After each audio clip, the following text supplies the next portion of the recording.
Ruya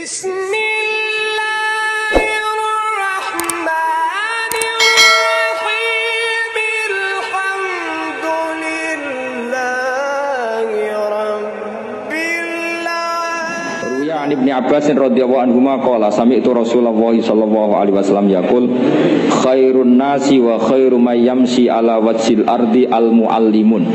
Di sebaik-baik manusia dan sebaik orang yang berjalan di atas bumi adalah al muallimun, orang-orang pengajar.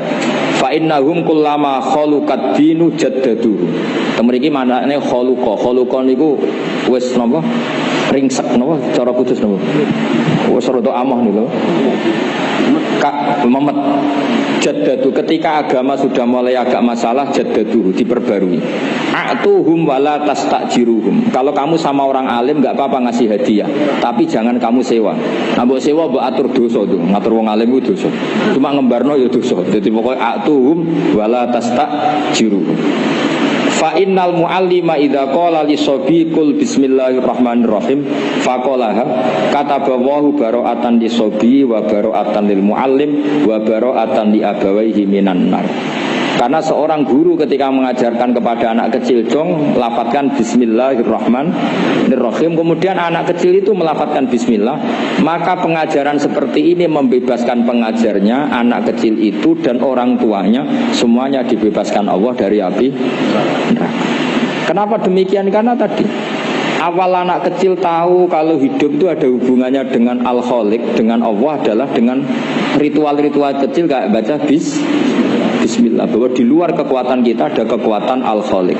Terus kalau terasakan waruya aidan anna ta'limas shighar yudfi'u ghadabal jabbar. Jadi mengajarkan anak-anak kecil itu yudfi'u ghadabal jabbar, bisa memadamkan murkane Allah Subhanahu wa taala. Terus kula suwun ikhtiar Habib Ali, ikhtiar sedanten habaib mriki kanca-kanca belajar iku mugi-mugi mlebet hadis niki nggih dados napa khairun nas wa khairu may yamshi ala wajhil ardi al muallim.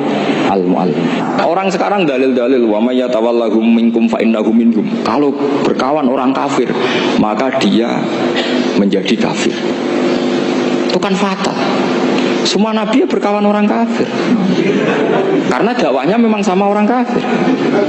Lo coba andekan sampean hafal Quran itu sama teori itu tuh mungkin menyedihkan. Coba istilahnya Quran, wadkur akho'at wa ila adin akhom huda wa ila samuda akhom. Nah, terus semua umatnya yang kafir disebut akhom. Akho itu artinya apa? Saudara. Mereka yang berkawan sama orang kafir. Makanya butuh analisis fikih untuk maknani wa may yatawallahu minkum fa innahu. Setelah dianalisis fikih, ternyata semua nabi diistilahkan wa ila madyan akhahum syuaiba wa ila adin akhahum huda. Akho itu artinya apa? Saudara. Kalau sampean tanya, lalu logikanya gimana? Kata kitab-kitab kan kena dakwai maling. Apa kan? Aku orang ngancani kok dakwai dandani, selesai kan? Ngancani maling elek, nak dakwai maling. Demenan berodo elek, nak didik ape kan, itu seperti itu.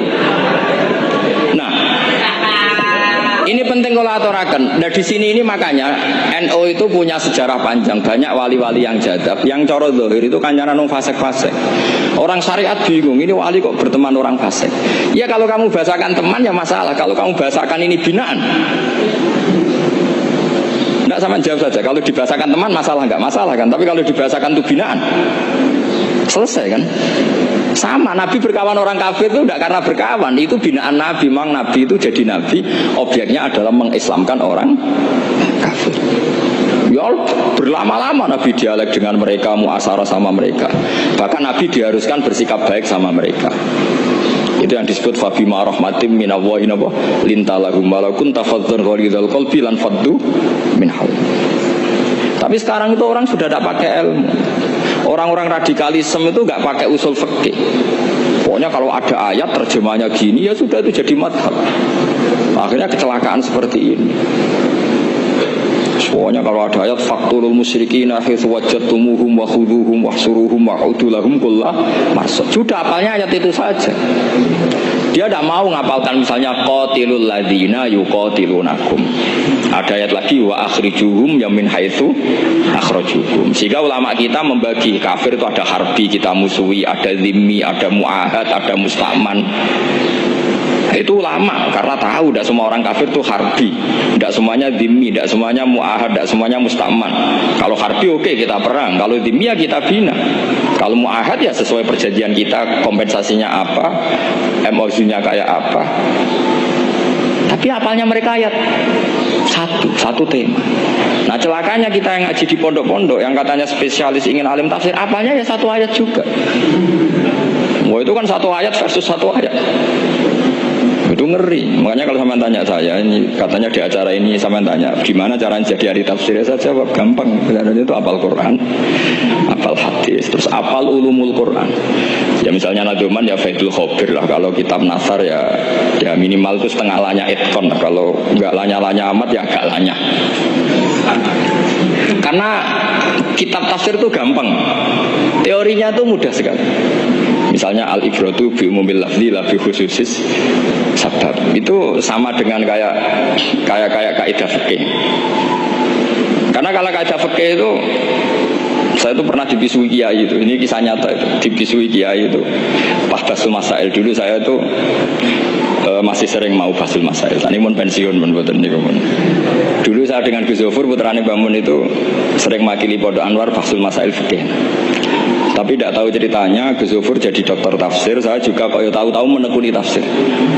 Lama-lama orang itu lupa status saya yang fakih ya. Makanya saya itu ya kadang eman gitu karena ini status penting juga. Tapi status fikih itu kadang memang menyesatkan. Karena begini, itu dulu pernah ada basul masail itu begini. Ini kisah nyata ini. Ada desainer baju putri untuk putri, anak putri. Kemudian desainer itu menciptakan satu celana pendek atau celana seperempat. Dengan desain ini pasti kalau dipakai itu auratnya itu kelihatan. Bagaimana hukumnya desainer ini? Apa termasuk mimman sarro'a as-sayyata? Karena terjadi kasfil aurat. Apa enggak? Rata-rata kalau dia yang khusus-khusus, yang sepus-sepus, desainer itu dosa. Gara-gara tren pakaiannya ini mau itu buka aurat. Tapi kiai-kiai alim yang muda-muda, entah saking belingnya, entah saking pinternya, tidak tahu. Bilang begini, Pak Yai, yang didesain apa? Ya celana itu. Lalu celana itu fungsinya nutupi apa buka aurat? Ya nutupi. Lu kan lumayan urun nutupi. Kalau haram ya dicopot, lu kan malah parah itu. Bingung kayak gini. Sampai bilang gini kan, wah semuanya. Itu kan makanya ini guyon ilmiah. Repotnya ngadepi orang alim muda, itu kan mbok gedingi ku ilmiah, mbok senengi fasih.